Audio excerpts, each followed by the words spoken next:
Getting to know you, getting to know all about you. Hey everybody, Benco Bob here. Today I am co-traveling with Chuck Cohen. What an honor. Oh, yeah, I'm stuck in traffic along the California coast trying to get to Santa Barbara to pick up Chuck. Lovely. 7 miles of this. There's no exits off the freeway, but I get to look at the ocean, so I guess that's a plus. But anyway, I'm on my way to Santa Barbara. Hopefully I get there at some point. It's like Rick's co-travel confessions. Yeah, this is more fun now. Oh, I think so. No doubt. All right, I'm good. So what do you want to ask about? Hold on, I got a whole list. Oh, you got a list of questions? Oh yeah, Jeez. I prepared. You're prepared. Let me tell you. All right. All right. Hey everybody, Benco Bob here, and I have Chuck Cohen in the car with me today. We're out co-traveling, having a little fun. Chuck's going to be speaking tonight in Santa Barbara, and just having some fun. So, Chuck. Yes, Bob. Got a couple questions for you. Absolutely.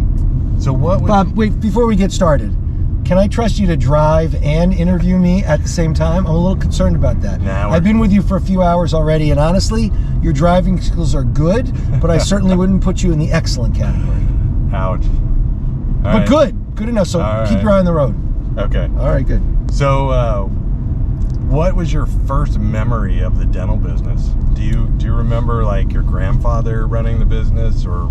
Sure. My first memory of the dental business is a little bit embarrassing, but I'm happy to share it. So when I was in probably was 4th or 5th grade, on one of the summer vacations, or maybe a holiday vacation, probably was a holiday vacation at the end of the year, my father very graciously agreed to take me to the office, where he was going to pay me as some sort of hourly rate. At the time it was probably a few dollars an hour, because there was this thing going on that I'd never heard of before called inventory time. Yeah. So at the time, we used to count everything in the warehouse at the end of the year to make sure all the inventory was there. So my father brought me in to the office for, to work, and I was going to make a little money, and I was very excited about this because it was inventory time, which apparently created a lot of stress among all the people.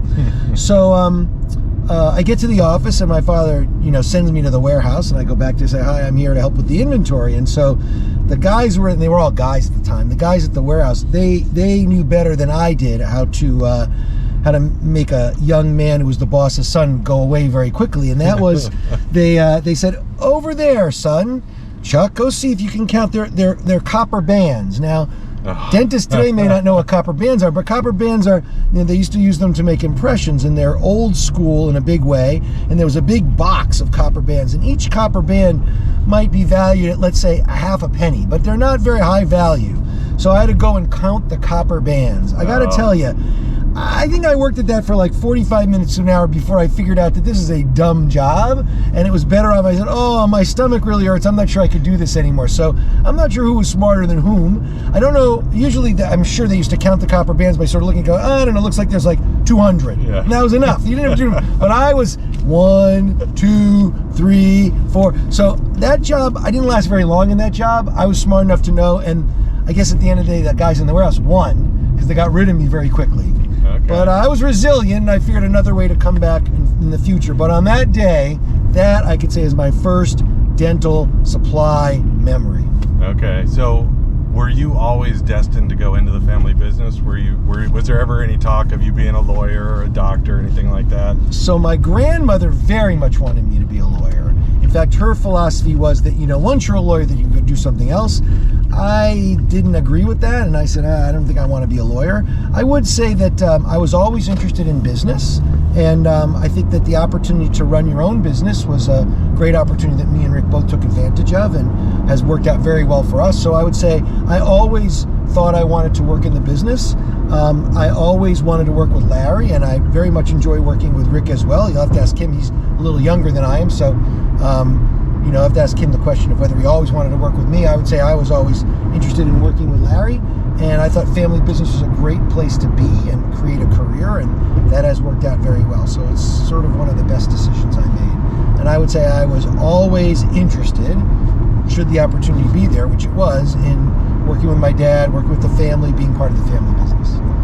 And I liked dentistry a lot. I think dentistry happens to be a terrific industry, because you can have the world's greatest family business, but if you're in the wrong space, it doesn't matter. And dentistry and dental supplies is a really good long-term space to be in. So other than your 45 minutes at 4th grade, what was your first real job with Benco then? Yeah. So not long after that, I went back to work for the summer, and I ended up working in the warehouse picking orders, which I liked a lot. They started me in shipping, which was wrapping the packages, and then I picked orders for a while. And one of the things I figured out very quickly was that the warehouse was very poorly organized.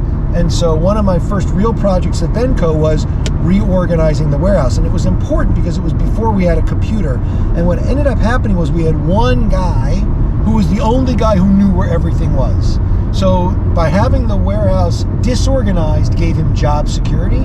When we organized the warehouse, and that's a project I took on one of my first summers at Benco, it really made him less vital to the business, because honestly, other than knowing where everything was, he wasn't very good.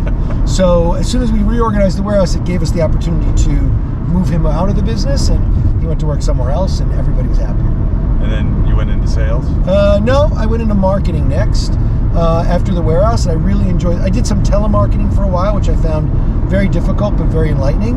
And then the first long-term job I had at Benco was I was the first, we didn't call it VP, but the first, manager of the marketing department when I graduated from high school. And I spent a year, I took a gap year, what we now call a gap year. It was unusual at the time. I took a gap year before I went to college and really developed the first marketing department at Benco, and that was really interesting. At the time, most distributors did not have marketing. Distribution did not understand what marketing was. Larry was particularly forward-thinking and thinking that, we should really have somebody who knows what marketing is, and that was the first attempt we had to have a marketing department. Okay, so how'd you get into the sales part of it then? So when I graduated college, Larry said, look, if you want to build a career in this business, you have to go through the sales department. You have to understand what the salespeople do and how they create value for the customers. So when I graduated college, I went out and built a territory, as Rick did as well. And Larry was insistent that if you want to move up in this organization, you need to be a salesperson at some point. And I would agree that that's a great training ground. How long were you a sales rep for? So I was a full-time sales rep for about 3 years.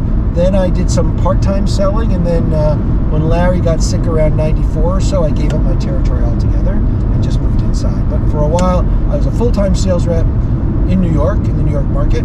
Then I was a part-time sales rep, took on some additional responsibilities around marketing and sales. And then in early 94 or so, I gave up my territory totally to work inside full-time because Larry got sick and had to take some time off and was on the injured reserve list. And so while he got through that, I took on more responsibility in the organization. And that's where you're at now at this point? Yep, that's where I am now, yeah.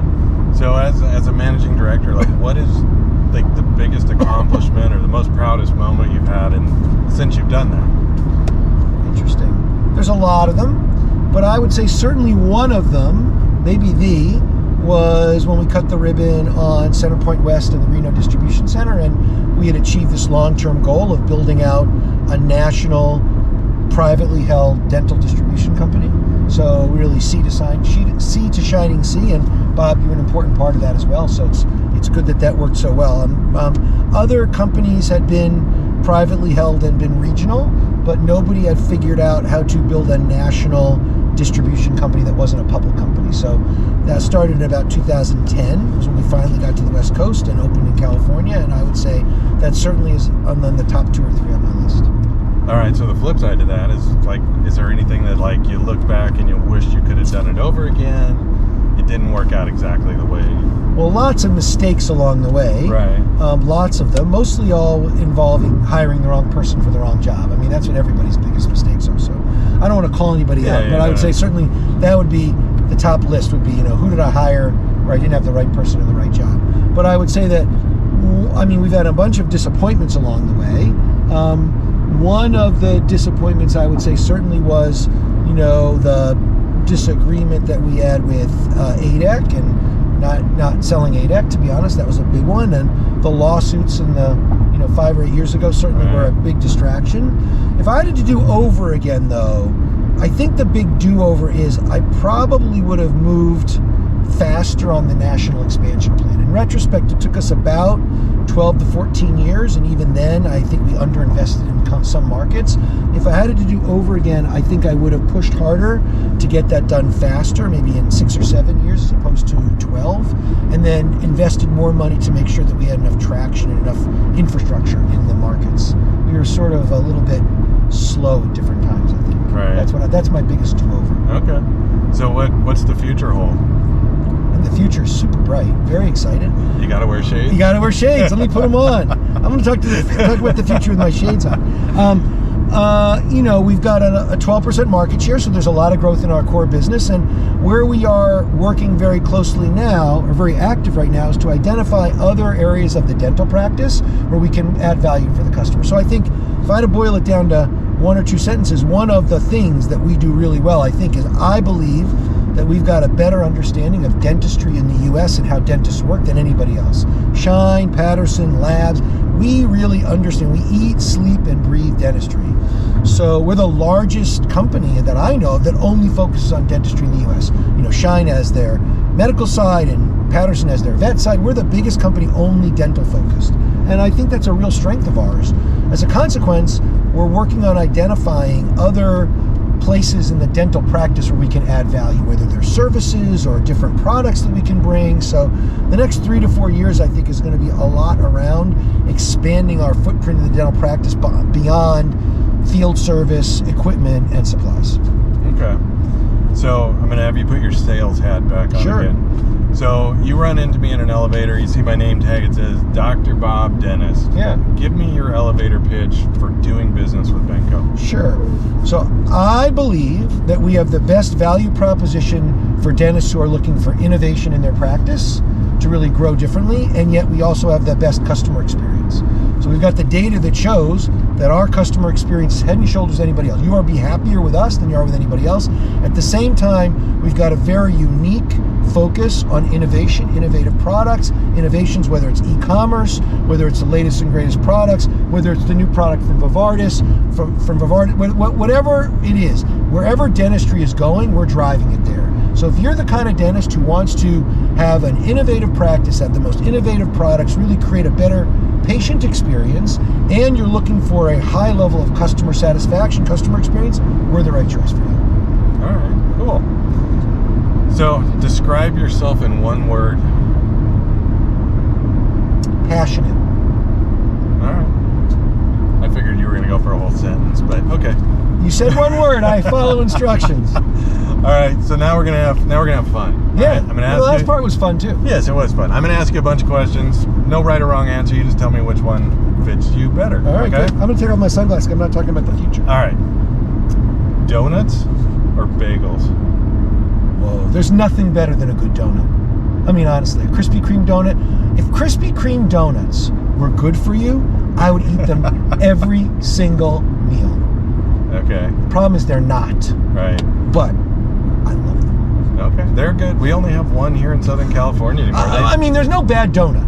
But a Krispy Kreme donut, a classic, the best in my opinion, but donuts over bagels. When it comes out hot, yes. Oh. Nothing better. Okay. Brady Bunch or Partridge Family? Oh, Brady Bunch. All right. Who was your favorite? Who was your favorite Brady? Well, I mean, every man I know is in love with Marcia. I mean, can you meet a male of the United States not in love with Marcia? That said, I identified the most with Greg. Okay, so I like to get your Marcia thing. I was always a Mrs. Brady kind of guy. Mrs. Brady hot. Mrs. Brady hot. Yeah, very hot. Every once in a while, I meet somebody who's like in love with Alice, and then I have a big question. Yeah, That's just wrong. But Greg Brady, oldest male in the family, trying to do a good job. Fits the suit. The whole thing. I'm a great guy. All right. Spice Girls or Dixie Chicks? Dixie Chicks. First of all, not Dixie Chicks anymore, just the Chicks. Change the name of the band. Okay. That's right. You don't use Dixie anymore. Big fan of the Chicks. Okay. They're awesome. Okay. All right. Love them. Lucky Charms or Captain Crunch? That's a tough one. One thing about me is I have a real sweet tooth, so I'm glad you're asking that sweet questions like donuts or bagels. Right. I would have to say Captain Crunch with a fruit in it. You know, the Lucky Charms marshmallows are just a little bit too sweet for me. But you're taking a Captain Crunch and you're destroying it by adding fruit. You're making it sort of... banana makes it a little more healthy. So I'm a Captain Crunch with the bananas and some sliced strawberries in it. Okay. All right. First, last, and best concert you've ever been to. Ah, interesting. Because I think we had this conversation. First, last, and best. Let me start with best. And then I'll give you the first that I remember. And the last was... All right, so, okay. First concert that I remember was when I was in college. I don't think it was the first concert I ever went to, but it's the first memorable concert. Okay. I went to college in Philadelphia at Penn. So this was probably around 1985 or so. And there was this young woman who had just sort of gotten on the scene, and she was from New Jersey, and she was gorgeous, and she could sing. And so I went to one of the earliest, I think, Whitney Houston concerts around, and boy, you could tell she had it. Yeah. She was amazing. And it was interesting to me because at the time we were very similar in age. Like, she's about 3 or 4 years older than I am, so she had just started in her career. I went to see her in West Philadelphia, and boy, was she amazing. She just had it all over. So, first memorable concert, as I sit here today, was the Whitney Houston concert I saw in the mid-1980s in Philadelphia. The best concert I went to go see probably would have to be U2 at about 12 or 15 years ago, again in Philly. They were amazing. Yeah. And I'm not a big fan these days at my age of being, at an outdoor, huge stadium venue, but I would say in an indoor venue like a large 20,000 foot, I mean, those guys were just phenomenal. And I really became a U2 fan forever. Most recent concert, and again, I have to go back a little bit before COVID, was I finally got to see Billy Joel at the Garden, which is, where he's like the house piano player kind of thing. And huge Billy Joel fan, been since the 70s. Kind of feel like I grew up with him, suburban angst kind of thing. And so I'd seen him a number of times over the years, including with Elton John, a number of other concerts. And but seeing him at the Garden right before COVID with my wife was just great. So I would say that's the last concert. Okay. Yep. Good shows. I mean, all good bands. Good bands. And the thing about Billy Joel is he hasn't had a new album since like 1994. Yeah. But yet he rolls out the songs every time, and it's just amazing to watch the guy work. And doesn't he sell out the Garden every time? Like he goes in there for a week or so. Oh yeah, every time. Just some talent. And he takes a helicopter there, and then he flies home for dinner every night. Or he flies home to go to bed. He takes a helicopter, does the concert. He's literally the in-house venue, and he packs the Garden every time. And it's like watching, he's like a bar piano guy, but in a big venue. And super talented. I mean, super talented. But hasn't had a new album in 25 years.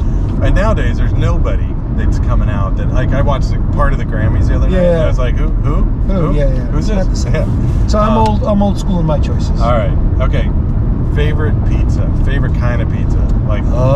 Good call.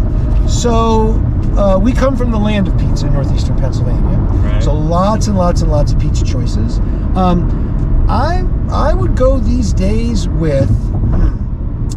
I know I'm supposed to say Old Forge pizza from like Old Forge, Pennsylvania, but I'm not going to because I like it. But my favorite pizza of late is we have a place in the rest called Slice of Italy in Allentown. And they make what they call grandma's pizza that is so dripping in garlic that you basically have to sleep in another bed than your wife because you sort of sweat out the garlic. Right. So I'm going to go with a slice of grandma's pizza from Slice of Italy in Allentown, Pennsylvania, just because the garlic is so strong. Right. How about like toppings? What are your go-to toppings? I'm like a traditional guy with little oregano, but I'll go for some mushrooms once in a while. Not a big meat on the pizza kind of guy. Yeah. So I would go for the mushrooms and sort of the classic choices. But garlic, did I mention that I like a little garlic on my pizza? You like garlic, yeah. I think so. Yeah. I mean, I like garlic, and I especially like it on my pizza. So does Does pineapple belong on pizza? No. That's like saying, should you have a fruit like a blueberry bagel or have like vegetable cream cheese? The answer is no to all three of those. Okay, so here's the thing. There shouldn't be any other bagel but an everything bagel. Ooh, that's That's it. Oh, I'm going to disagree with that. Nope. Nope. Are we arguing? I mean, I'd like to say a salt bagel, but my cardiologist would not poppy agree. bagel is a very acceptable bagel. No. There should not be a fruit bagel. No blueberry, no strawberry. Vegetable cream cheese should not exist. No, it should only just be regular cream cheese. Tempeh cream cheese, regular cream cheese. No reduced fat. No. But a poppy bagel. I mean, everything bagels are good. I'm a big fan. Sesame bagels are good. Cinnamon raisin once in a while, but I will tell you, I'm not on the same page with you on the everything bagel being the only kind of bagel. Cinnamon raisin is for the person that shows up late to the meeting, and this is the last bagel. That's the last one there. I agree. It's like, you want to be late, you get the cinnamon raisin. I agree. I believe in the pineapple on a pizza. You do? I do. And actually... It's a little embarrassing for you to admit that. No, I gotta tell you, really? We have a place that makes, it's called the Confused Hawaiian with barbecue sauce. And so they use barbecue sauce instead of tomato sauce. Okay. Cheese, and then Canadian bacon and pineapple. And it's not bad. Here's the thing. You can call that what you want. Right. But just because it's round and comes out of an oven does not make it a pizza. I mean, you can call it like a pizza, but I would argue that what you just described is not a pizza. All right. I mean, I'm not saying I wouldn't eat it. Maybe I would. But I would not say I had pizza last night for dinner if I ate the thing that you just described. That's not pizza. Well, what about Domino's? Is that pizza? Yo, gross. I come from a land where we have a pizza joint on every corner. It is literally the pizza capital of the world, northeastern Pennsylvania. No matter what anybody says, we live there. Domino's is a dirty word. Domino's is cardboard with some red stuff on top. We do not do Domino's. I agree altogether. No Domino's. All right, last question, bonus question. Favorite swear word? Well, that's it, man. Thanks for playing along. Thanks for a fun day. We've had a good time. We still got lunch and Xyrus to go to, and you got to speak tonight. But yeah, this was a lot of fun. Bob, you're doing great. Took you 9 years to get in my car, and I kept putting you off. But you're finally here, dude. I wasn't sure you were gonna make it. I had to wait till I was really sure you weren't gonna. 9 years. I want to make sure. I don't want to waste my time with a guy who's not gonna make it. But I think you're gonna make it now. You think so? Yeah, I think so. All right. Well, would you tell Brandy that? I will tell Brandy. I don't know if she thinks that. Okay. No worries. All right. Thanks.